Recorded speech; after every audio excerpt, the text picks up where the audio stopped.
بسم اللہ الرحمن الرحیم یا ایہا الذین آمنوا لا یسخر قوم من قوم عسى ان یکونوا خیرا منہم ولا نساء من نساء عسى ان یکن خیرا منہن ولا تلمزوا انفسکم ولا تنابزوا بالالقاب بئس الاسم اسم الفسوق بعد الایمان ومن لم یتوب فاولئک هم الظالمون صدق اللہ العالمین۔ عزیزان گرامی قدر، سورہ حجرات 49واں سورہ ہے اور آیت نمبر 11۔ ترجمہ کچھ ہے کہ اے ایمان والو، کوئی قوم کسی قوم سے تمسخر نہ کرے۔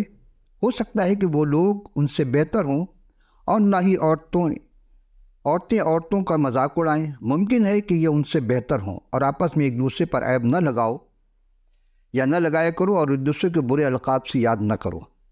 ایمان لانے کے بعد برا نام لینا نامناسب ہے، اور جو لوگ باز نہیں آتے بس وہی لوگ ظالم ہیں۔ صدق اللہ العالمین۔ عزیزان من، تشریح کے لیے ہم صرف 2 الفاظ کا استعمال کر رہے ہیں۔ ایک ہے تلمزو، یہ لمزہ سے نکلا ہے، اس کے معنی کسی کی عیب، غیبت یا عیب چینی کرنا، فارسی میں کہتے ہیں، اور اسے عیب جوئی کرنے کے ہیں۔ اتنابرو یعنی نبرہ سے نکلا ہے، جس کے معنی ہے کسی کو برے نام سے پکارنا۔ کسی بھی قوم و مذہب میں یہ زیب نہیں دیتا کہ کسی کو بھی برے نام سے پکارا جائے یا کسی کے بھی عیب جوئی کی جائے، کیونکہ اللہ میں لکھا ہے عیب جوئی نہ کرو، تمہاری بھی عیب جوئی کی جائے گی۔ تو ہمیں اس سے اعتراض کرنا چاہیے۔ اور ہم دیکھتے ہیں کہ پروردگار عالم جب اپنے کلام مقدس میں بھی پہلے سے موجود عیب جوئی نہ کرنے کے بارے میں سختی سے ممانعت کرتے ہیں، اور حق سبحانہ و تعالیٰ نے بنی آدم کو تخلیق اور تقنین دونوں میں عزت و تکریم سے نوازا ہے، یعنی ایک دوسرے کا احترام کرنا، ایک دوسرے کی عزت کرنا۔ تخلیق میں ہم جب دیکھتے سورۃ التین میں احسن التقویم کہا گیا ہے، اور اس کا آغاز کچھ اس طرح ہوتا ہے والتین والزیتون، کیونکہ یہ سورہ ہم پہلے تلاوت کر چکے، لیکن چونکہ جو بات ہم کرنے جا رہے ہیں اس میں یہ لازمی ہے کہ سمجھا جائے کہ قسم ہے انجیر کی تھی اور زیتون کی، عام طور پہ یہی ترجمہ ہوتا ہے، لیکن اس سورہ کا آغاز کا ایک سیاق و سباق ہے، اور یہ ہے کہ حضرت ابراہیم علیہ السلام کے 2 بیٹوں کی آخری نسل کا بھید چھپا ہے۔ اب آپ سوچیں کہ اس میں زیتون اور تین سے انجیر میں کیا بھید چھپا ہوگا؟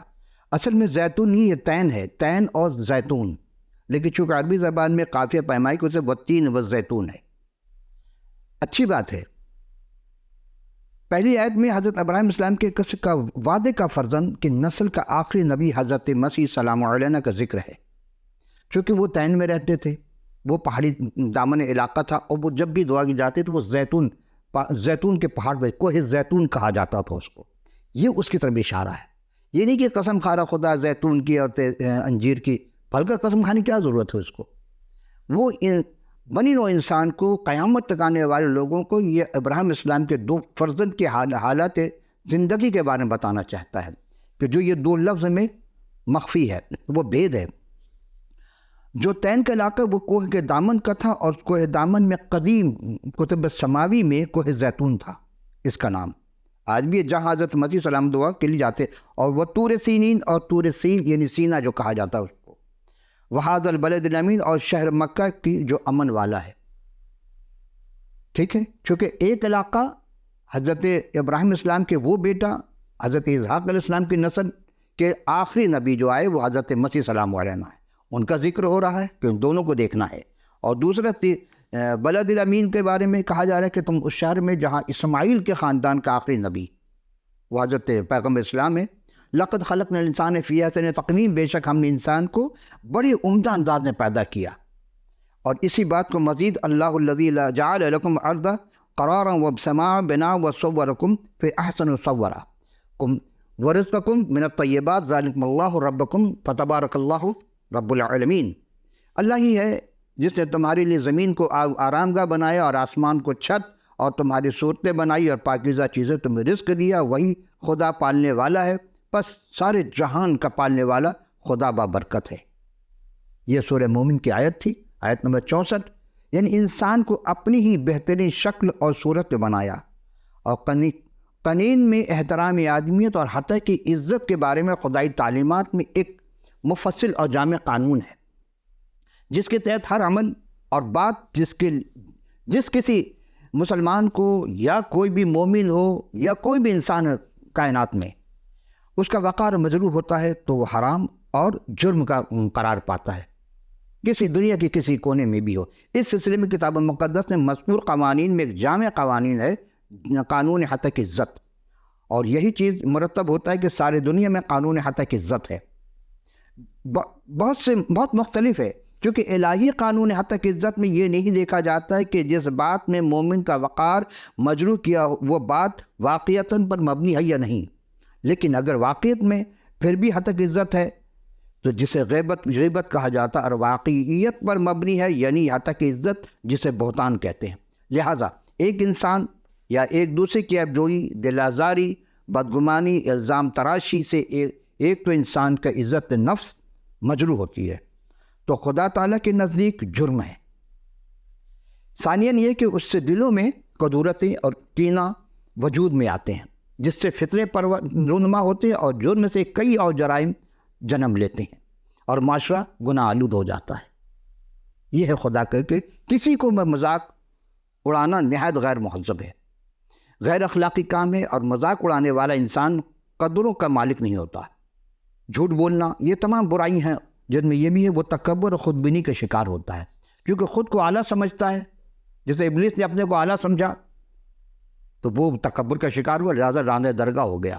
یہاں سے یہ مثال، اس سے بڑھ کے مثال نہیں، اسی بنا پر وہ دوسرے تحقیر اور تذلیل کرتا ہے اور اس میں وہ لذت پاتا ہے۔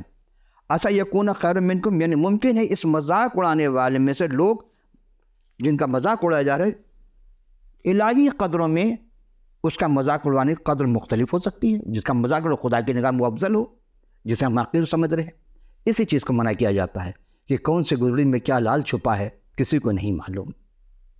خواتین کے لیے بھی منع کیا گیا ہے کہ وہ عورتیں ایک دوسرے کا مذاق نہ اڑائیں، کسی کا بدنما نہ کریں، اور کسی نفس کے لیے بھی منع کیا، اسے کہا کہ کسی کا قتل مت کرو، خون نہ کرو، کیونکہ ناحق خون کسی کا بھی ہوگا اس سے بھی خدا ناراض ہوتا ہے۔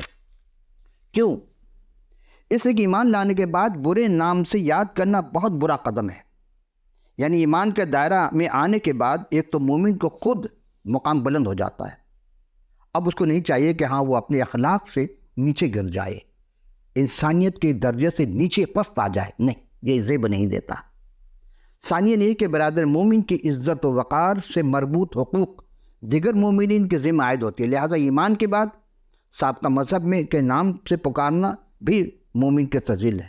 یعنی آپ کسی کو کہہ دیں کہ اس کا مذہب کا نام لے کر، یہ غلط ہے، اوے ہندو، اوے فنا، اوے، نہیں، یہ غلط ہے، اس کی زیب نہیں دیتا، اجازت نہیں دیتا مطلب۔ اور اسی بات کو سمجھنے کے لیے ہم مجموع البیان کی ایک اسی آیت سے منسلک حضرت عائشہ رضی اللہ تعالیٰ عنہما کی نے حضرت صفیہ بنت حیل بن اخطب سے کہا تھا کہ اے دو یہودیوں کی یہودی بیٹی، اس پر یہ آیت نازل ہوئی تھی، وَمَن لَّمْ يَتُبْ، اگر صفت بد کو ترک نہ کریں، اسے جاری رکھیں تو لوگوں میں اپنے آپ کو نقصان پہنچانا ہوتا ہے۔ اور فی زمان ہمارا معاشرہ اسی چیز میں گرا ہوا ہے، یعنی ہم اپنے آنکھ کے تنکا تو نہیں نکالتے اور دوسرے اپنے آنکھ کے شیطیر نہیں نکال رہے ہیں، جناب مسیح نے کہا تو اپنے آنکھ کے شیطیر نہیں نکالتے، دوسرے کے آنکھ کے تنکا نکالنے چلیں۔ تو یہ ہمیں اس چیز پر بھی اہم نکات کیا کہ محترم انسانی آدمیت کا خیال رکھتا ہے، دوسروں کی عیبجوئی کرنے والا خود اپنا عیب ظاہر کرتا ہے، اس کا مطلب یہ کہ ہم اس تعلق کے نبھانے میں پوزیشن میں نہیں یا نبھانا نہیں چاہتے۔ شاعر مشرق ڈاکٹر علامہ سر محمد اقبال علیہ رحمہ کا ایک شعر ہے جو فارسی زبان میں ہے۔ آپ کہتے ہیں کہ مقام بندگی دیگر، مقام عاشقی دیگر، زنوری سجدہ می خواہی، زخاقی پیش ازاں خواہی۔ مطلب یہ کہ بندگی کا مقام فرشتوں کو ملا ہے، ہم نمازیں پڑھتے ہیں، اس پر عمل کرتے ہیں، بندے ہم بھی ہیں، صرف بندے نہیں، ہم اجتماعی زندگی میں کچھ اور بھی ہیں۔ فرشتے وہ اجتماعی زندگی نہیں گزارتے جس طرح کے انسان کو گزارنا ہوتا ہے، لیکن فرشتے صرف بندے ہیں اور وہ بندگی کے انحراف کر ہی نہیں سکتے، ان کی کوئی اجتماعی زندگی نہیں ہے، بلکہ جہاں جہاں جس کو جو عمل دیا گیا وہ اسی عمل پہ عمل پیرا ہیں، وہ صرف کام کر رہے ہیں. اگر وہ قیام میں ہے تو قیام، سجود میں ہے تو سجود، ذکر میں محو ہے تو ذکر کرتے رہتے ہیں. کروبیوں کی یہی ہے کہ ان کو عام فرشتوں کو تو 2 پر دیے ہیں لیکن ان کے 6 ہیں، 6 بازو ہیں. 2 سے وہ اپنے پیر کو ڈھکے ہوئے ہیں، 2 سے وہ اپنی آنکھ کو ڈھکتے ہیں، اور 2 سے وہ پرواز کر رہتے ہیں. قدوس قدوس قدوس، یہ ان کا ذکر ہے. ساری زندگی گزرے گی اگر قعود میں ہے تو قعود میں، یعنی جو جس کی ڈیوٹی ہے اسی ڈیوٹی پر ہے وہ. دوسرا ایک مقام بندگی کا ہے، اور وہ مقام تمہارے لیے ہے کہ صرف بندگی نہیں بلکہ خدا رب العزت سے عشق کا دعویٰ اگر بھی کرتے ہو. لہذا فرشتوں سے خدا صرف یہ چاہتے ہیں کہ وہ بندگی کریں، مگر تم سے کچھ اور چاہتے ہیں کہ تم خود حقوق العباد اور حقوق اللہ دونوں کے لیے ہو. اور پھر علامہ کہتے ہیں کہ ازا خود رونق دوری کے بئی بے نیازی ہاں، اور شہادت بر وجود خود زن زخون دوستاں خواہی. کہا وہ اپنی ساری بے نیازی کے باوجود وہ چاہتا ہے کہ جو اسے دوست کے نام لیوا ہیں جنہوں نے اس کا دین کو قبول کیا، سمعنا وطعنا کہہ کر کے اپنا نام اس کے دوست نے جو فیصلے میں لکھوایا. یعنی ایمان لے آئے تو پھر آپ کو دوسری طرف نئی زندگی، نئی پیدائش، نئے سلیقے. جب آپ ایمان لے آتے ہیں پلٹ کے دوسری طرف نہیں جانا ہے، پھر گناہوں کی زندگی نہیں گزارنی ہے، اور آپ کو یہ اس کا نام لینے کا تقاضا یہی ہے. اب کہتے ہیں غلام کو، بندہ کو، اور مختلف عبدن ہے، عابد ہے، عبد کرنے والا. تو جو جہاں کہیں بھی ہے اگر عبد ہے تو اس زمرے میں آئے گا اپنے معبود حقیقی پرستش کرے، بت پرستی کی طرف نہ جائے. ہم اس کو آگے چلتے ہیں. آج کے دیکھتے ہیں کہ آج کے عہد نامہ قدیم میں، پرانے عہد نامہ کے انبیاء، حضرت انبیاء اصغر میں 4تھے نمبر پر جس نبی کا ذکر کرنے جا رہے ہیں اس کا نام ہے عبدیہ. عبدیہ کا صحیفہ سب سے چھوٹا صحیفہ ہے اور سب سے چھوٹی کتاب ہے. خدا کے ایک خادم فریڈرک ایٹٹ-فورڈ حضرت عبدیہ کی کتاب کے متعلق لکھتے ہیں کہ حضرت عبدیہ کی کتاب اپنے موضوع اور مواد کے اعتبار سے، یعنی اس میں جو چیزیں درج کی گئی ہیں، مواد 2 ہوتا ہے. ایک مواد کہتے ہیں ذخیرہ کو، اور ایک مواد کہتے ہیں جو زخم کے اندر بھر جائے اس کو مواد. تو یہ یہاں وہ مواد زخم والا نہیں بلکہ علمی معلومات کے متعلق ہے. ان کی نبوت لاسانی ہے. ان کے صحیفے میں سزا کا حکم بے انتہا سخت ہے. رحم اور تخفیف کی کوئی گنجائش نہیں، بلکہ اس میں کسی قسم کی کوئی امید کا اشارہ تک نہیں ہے. آئیے دیکھتے ہیں حضرت ان کے متعلق پہلا سوال کیا گیا. پہلے سوال ہے کہ حضرت عبدیہ کے صحیفہ میں کل کتنے باب اور آیات ہیں. اور ہر مرتبہ یہ سوال آتا ہے بھئی صرف ایک باب ہے، یعنی ایک رکوع ہے اور 21 آیت پر مشتمل ہے. کتب کے منفرد یہ ہے، مقام یہ ہے کہ عبدیہ کا رویا پرانا عہد نامہ میں وہ چھوٹی کتاب ہے، یعنی پرانے عہد کے اعتبار سے تیسری سب سے چھوٹی کتاب ہے. اس کا صرف ایک ہی موضوع سخن ہے، یعنی حضرت اسحاق کے جڑواں بیٹوں عیسو اور یعقوب ہے. پھر غور کیجئے، ہم نے کیا کہا تھا آپ سے؟ جو آیت تھی کہ 2 بیٹے کا ذکر ہو رہا سورہ 3 میں، لیکن چونکہ وہاں صیغہ راز میں رکھا گیا، 3 اور زیتون اور بلد کے مقام کی بات ہو رہی ہے. تو ہاں 2 بیٹے کا پھر چل رہے ہیں کہ اسحاق کے 2 بیٹے آئے، ایک کا نام یسوع اور ایک کا نام یعقوب. اسحاق کے 2 بیٹے، اور اسحاق کس کے بیٹے تھے؟ حضرت ابراہیم علیہ السلام کے. تو یعقوب کے جڑواں بھائی یسوع نے اس کی نسل کی ہلاکت اور بربادی کا ذکر ہو رہا ہے.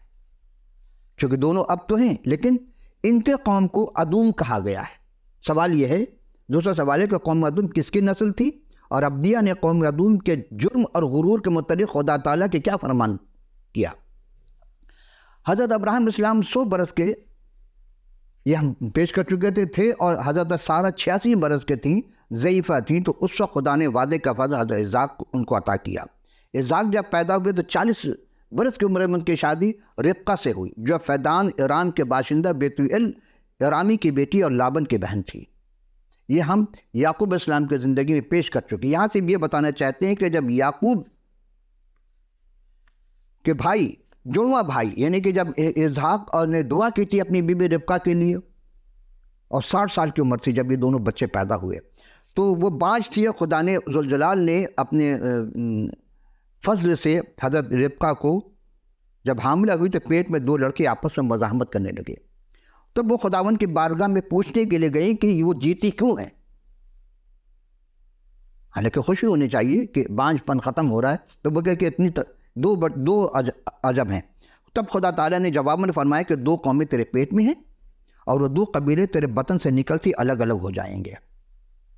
ان میں ایک قبیلہ دوسرے قبیلے سے زوراور ہوگا. جب وہ بچے کو پہلا بچہ تھا وہ سرخ تھا اور اوپر سے ایسا جیسے پشمینہ, اور انہوں نے اس کا نام یسوع رکھا. اور اس کے بعد اس کا بھائی پیدا, اس کا ہاتھ یسوع کی ایڑی کو پکڑے ہوئے تھا. ان کا نام یعقوب عقب سے نکلا, یعنی پیچھے. ان کی ولادت کے وقت حضرت اسحاق علیہ السلام کی عمر 60 سال تھی.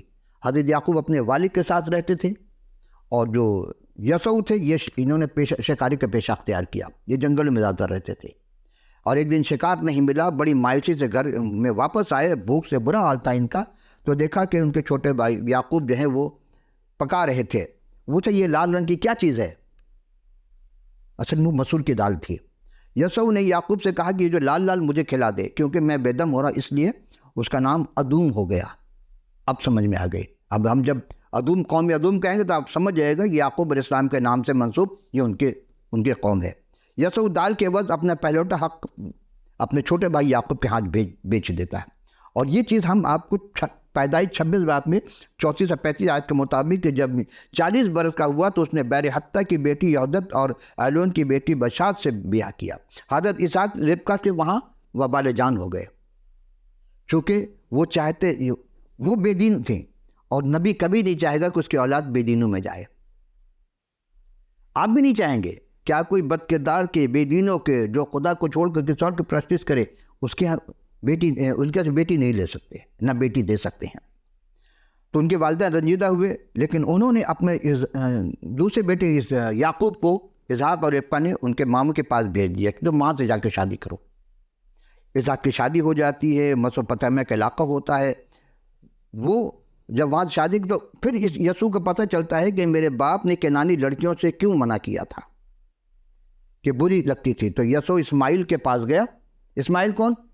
ابراہیم اسلام کے وہ بیٹا جو ہاجرہ سے ہوئے تھے.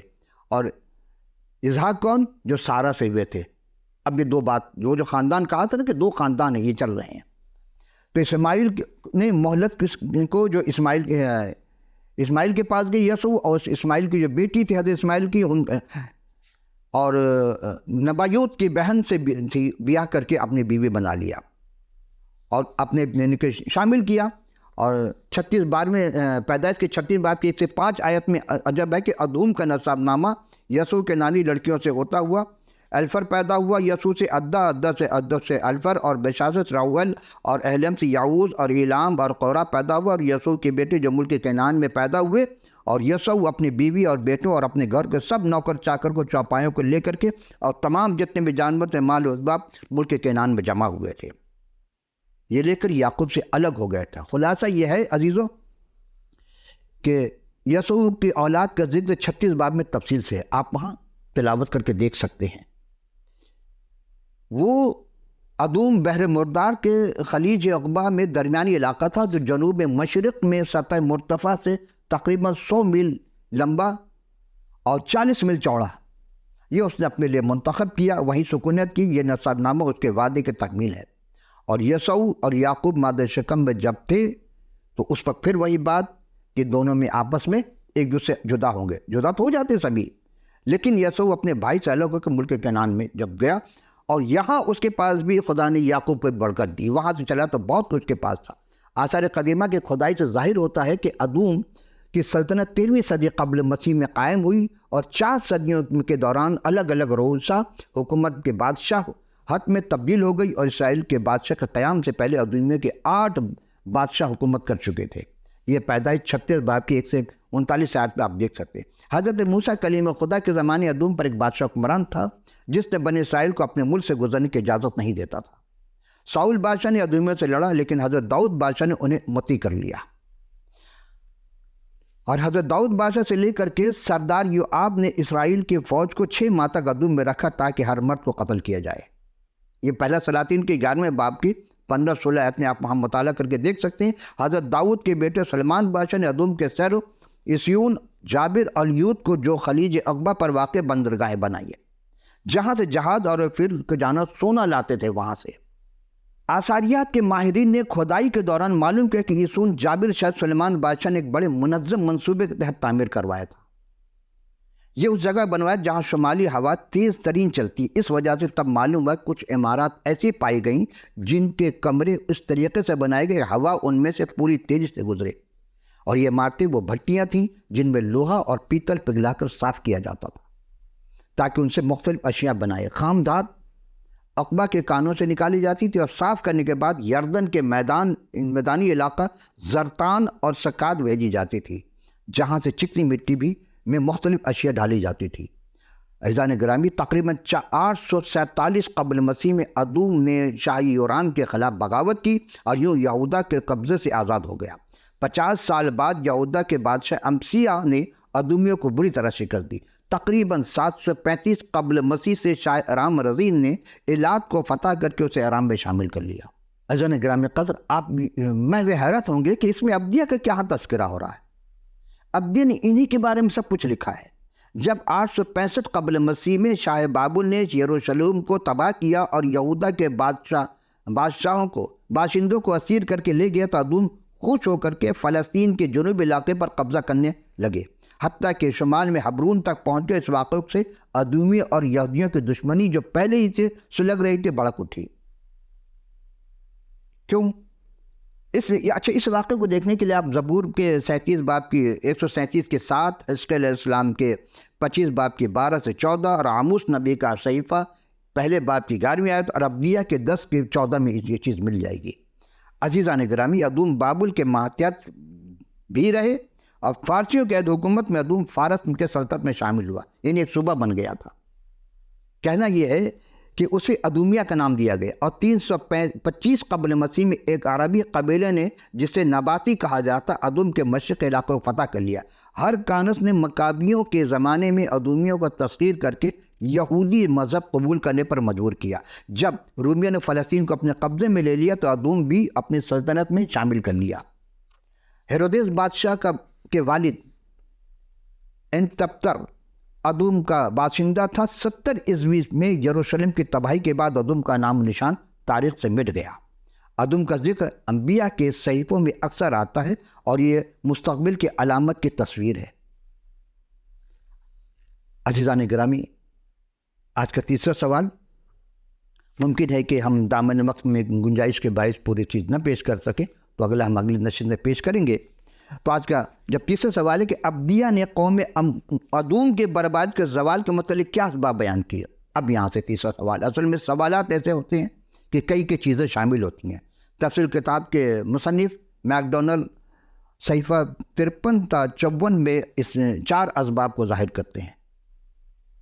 اب آپ سوچ رہے ہیں کہ ہم نے قرآن کا کہیں ذکر نہیں کیا۔ قرآن شریف میں اس نبی کا کوئی ذکر نہیں ہے، نہ اس میں تاریخ اسلام میں ملے گا آپ کو، نہ ہی احادیث میں ہے، یعنی سیاستہ کی کسی کتاب میں نہیں ہے۔ صحیح بخاری، ترمذی، سنن نسائی، ابن داؤد، ابن ماجہ، سیاستہ کسی کتاب میں نہیں، حتیٰ کہ قصص الانبیاء جو 4 مختلف اشخاص نے لکھی اس میں بھی ان کا نام نہیں ہے۔ جبکہ ہم یہ دعویٰ کرتے ہیں کہ جی ہمیں 1,24,000 کے ماننے والے، تو ابھی تو 39ویں نبی پہ ہم پہنچے ہیں۔ آئیے دیکھتے ہیں کہ ادوم کیوں، کس سبب کیا تھا۔ سب سے بڑا سبب ان کا غرور تھا۔ ابدیہ نے 1 تا 4 آیات میں ابدیہ کی کتاب کا آغاز اس پیشن گوئی سے کیا جاتا ہے کہ ادوم کے گھمنڈ اور غرور کے باعث حملہ آور اس پر چڑھ آئے اور وہ زوال پذیر ہو گیا۔ یعنی ایک تصویر پیش کی گئی کہ ایک وفد یا ایلچی جو قوموں کو ابھارا ہے کہ ادوم پر حملہ کرے، ایلچی ہے کوئی، اس نے ابھارا کہ ادوم پر حملہ۔ ادوم کا اہم شہر سیلا یاپترا تھا۔ یہ بحر مردار کے جنوب کے گلاب کی طرح سرخ چٹانوں میں کھودا ہوا گیا تھا اور ناقابل تسخیر سمجھا جاتا تھا، گویا کہ کبر، غرور اور گھمنڈ کی وجہ سے تباہ ہو گیا۔ عزیزان گرامی، کئی باتیں اس میں آتی ہے ہر زمانے کے لوگوں کے لیے کہ حباب بحر کو دیکھو وہ کیسا سر اٹھاتا ہے، اور تکبر وہ بری شے ہے جو فوراً ٹوٹ جاتا ہے۔ کبر و غرور، کبریائی صرف رب العالمین کے لیے، انسان کو سزاوار نہیں کہ وہ کبر و غرور میں مبتلا ہو، اس لیے انسان کو عاجزی سے رہنا چاہیے۔ ادوم کے بربادی کا دوسرا سبب کیا تھا؟ ابدیہ نے 5 اور 9 آیت کے مطابق مکمل طور پر لٹ جانا یعنی کہ ادوم کے تباہی بربادی کو چوروں اور ڈاکوؤں کا کام شمار نہیں کیا جا سکتا۔ وہ تو جو چاہتے وہی لے جاتے تھے، انہیں ایسے لٹیرے تھے۔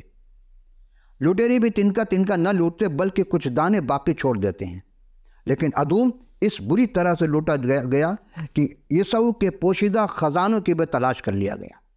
یعنی ادومیوں نے ہمیشہ یہودا سے دشمنی رکھی اور ان کے اپنے حمایتی پر انہیں بہت ناز تھا، مگر سب بیکار گیا۔ کیا مطلب؟ یہ بات ادوم کے تیسرے اس میں ہم دیکھتے ہیں، ادوم کی اتھائیوں کی غداری۔ ابدیہ نے 7ویں آیت میں اس چیز کو واضح کیا کہ ادوم کے سارے حمایتی اتحادی اسے فریب دے کر ساتھ چھوڑ دیں گے۔ دیکھیں، برائی کے ایک وقت تک لوگ برائی کا ساتھ دیتے ہیں، چونکہ ہم مزاج، ہم نوالا، ہم پیالہ ہوتے ہیں، لیکن ایک وقت آتا ہے کہ جب برائی بہت عروج پہ جاتی ہے تو وہ ساتھ والے بھی چھوڑ جاتے ہیں، اور ہر زمانے میں ہوتا ہے۔ تو اس وقت بھی ساتھ، اور جو اس کے دسترخوان میں روٹی کھانے والے ہی اسے پھنسانے کے لیے جال بچھاتے ہیں۔ عزیزان گرامی، اب ہمارے پاس بہت ساری باتیں ہیں، لیکن چونکہ دامن وقت میں گنجائش نہیں ہے، تو لہٰذا ہم اس گفتگو کو یہاں اختتام پذیر کرتے ہیں۔ اگر آپ غور کریں گے کہ ابدیہ یعنی اب من بندہ، عابد عبادت کرنے والا، معبود جس کی عبادت کی جائے، کیا واقعی آج ہمارا کردار، ہمارا معاشرہ انہی لوگوں کی طرح تو نہیں ہے، ادومیوں کی طرح لوٹ مار کرنا؟ یہ سب ابلیسی عمل ہے، اور ابلیس نہیں چاہتا کہ انسان تکمیل کو پہنچے۔ عبد ہے تو اس کے اندر عاجز انکساری آنی چاہیے۔ ہمیں عبد بن کر رہنا ہوگا، معبود بن کر نہیں۔ اور جہاں لوگ معبود بن جاتے ہیں وہیں ہر طرح کی برائیاں آتی ہیں، چونکہ کبریائی رب العالمین کے لیے۔ خداوند متعال ہمیں عبد کے مقام پر رہنے والا بنائے، اور اس کے کلام پر ایمان لا کر ہمیں اس کے مطابق اعمال کو، ایمان اور عمل دونوں ایک جیسے ہونے چاہیے۔ آج کی گفتگو پھر اسی نہج پہ پہنچ گئی کہ آپ کے سامنے اسکرین پر واٹس ایپ، ای میل، فیس بک جو بھی اویلیبل ہو آپ دیکھ رہے ہیں۔ کوئی بھی سوال ہو آپ ہمیں فیڈ بیک ضرور دیجیے گا، اور کتاب مقدس آپ کے پاس نہیں ہے تو سب سے بہترین تاریخ کتاب مقدس ہے جو آپ تاریخ قبطی سنتے ہیں، تو لکھ بھیجیے گا، ہم فی سبیل اللہ آپ کی خدمت میں کتاب مقدس ارسال کر دیں گے۔ تو آئندہ نشست سے پھر حاضر ہوں گے۔ آج ہی کے اسی سوال کو یہاں سے دوبارہ اٹھائیں گے کہ ادوم کے لیڈر کی ہلاکت کا سبب کیا تھا۔ اگلے دن سے پھر ملاقات ہوگی، اس وقت کے لیے اجازت، خدا حافظ و ناصر۔